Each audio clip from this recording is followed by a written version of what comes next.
Now, NSAS protest has left memories not just on the Nigerian people and our economy, but on the global community on issues of police brutality in the country.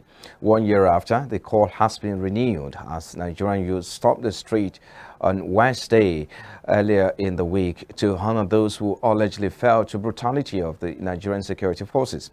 Commenting on the 1 year in memorial, an insurance risk advisor, Molola Adefuye, relived the moments in retrospect. Adefuye was speaking on our business flagship program, Business Breakfast, earlier in the day. So when these incidents happened last year, it was unexpected.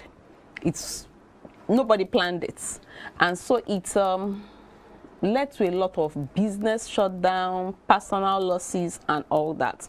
Now, when I was going through, in this year memorial, I was following the trend of this year memorial. So I looked at the loss that was incurred as a nation, even leaving the nation, basically as Lagos State where we are, and I was seeing losses running into 200 billion and co.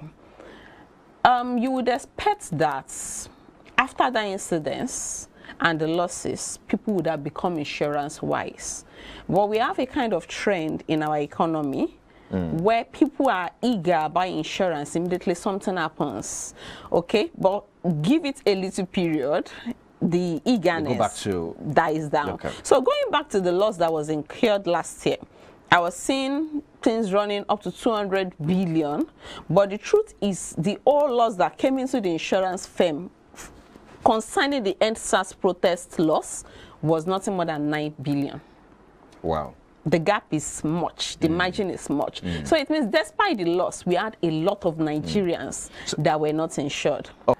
And away from there now, the Federal Inland Revenue Service is proposing the introduction of road infrastructure tax in Nigeria to drive informal sector participation in building a developed society. The executive chairman of Federal Inland Revenue Service, Mohammed Nami, stated this yesterday while receiving a delegation of the Nigeria Union of Journalists, led by its national president, Chris Iziguzo, in his office in Abuja.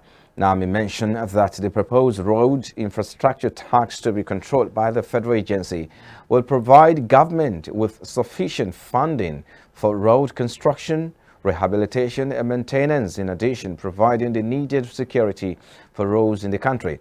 On its part, the NUJ president described the agency as a key institution in the country which requires all the backing it needs, especially at a time when the country is challenged with insecurity and also negatively affected by COVID-19 pandemic.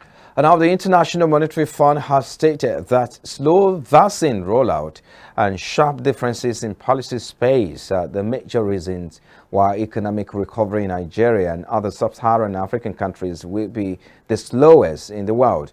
The director of the IMF African Department, Abebe Selassie, made this known during a press briefing on the October Regional Economic Outlook for Sub-Saharan Africa.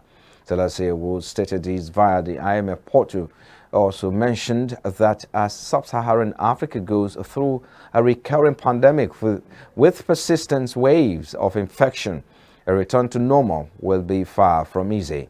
Selassie also added that only about 3% of the population in Sub-Saharan Africa had been fully vaccinated. Therefore, there was an urgent need for policymakers in the region to address the region's pressing development spending needs, contain public debt, and mobilize tax revenues.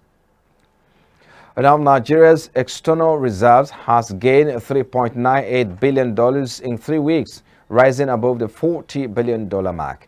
This is according to data obtained from the Central Bank of Nigeria.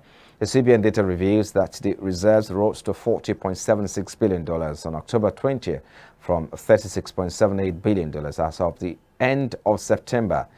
The reserve, which had maintained a steady growth trajectory in recent weeks, rose by $2.76 billion in September from $34.02 billion at the end of August.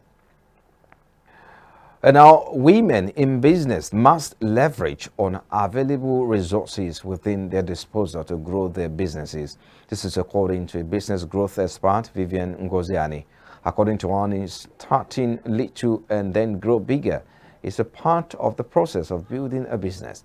She was speaking on our business flagship program, Business Breakfast earlier in the day. It's easiest to also always start with something you already have experience in, something you already know. Because look at it this way, the learning curve for many businesses, I don't want to use the word most or all, but many businesses, at least 7 years. What I mean is that from the time you enter that business to the time that you understand, you master the secrets of the business, about 7 years. And that is why you see the apprenticeship system is based on 7 years of serving a mentor, and then you break out on your own. So for a woman, it's easier to start from something you already know well.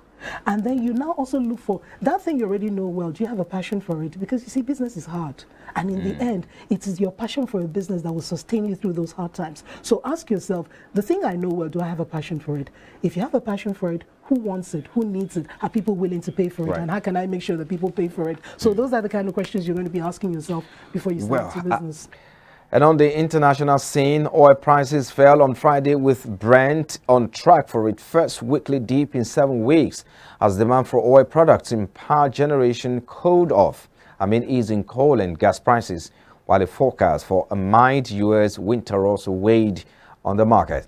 Brent crude futures dropped 48 cents, or about 0.6%, to $84.13 a barrel, extending a $1.21 slump in the previous session.